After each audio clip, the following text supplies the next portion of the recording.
Hola a todo el mundo, a los usuarios y usuarias de la Feria Talentia Summit 20. Quiero invitaros a que deis un paseo por todos los stands virtuales y sobre todo que visitéis el nuestro, el de G12.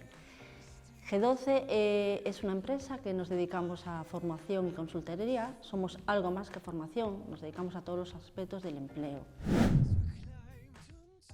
Trabajar en esta empresa es estar siempre alerta, es estar siempre innovando. ¿Por qué? Porque estamos trabajando con intangibles, no estamos produciendo cosas, estamos produciendo cosas para las personas, que es la formación.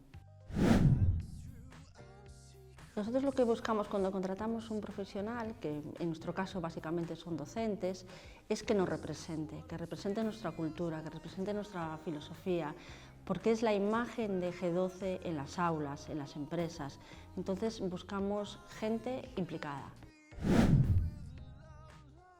Para superar la incertidumbre en este momento que fue muy complicado, sobre todo para las empresas y también para nosotros en el tema de la formación, lo que hicimos fue innovar. O sea, sabíamos que no era un momento de seguir en la misma tesitura, sino que teníamos que adaptarnos al momento que teníamos.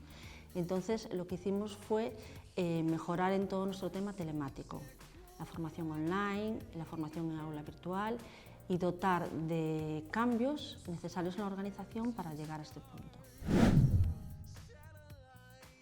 Pues nada, si tienes ganas de trabajar con nosotros, eres una persona implicada y te gusta el tema de la formación, vente a Talentia y ahí te esperamos.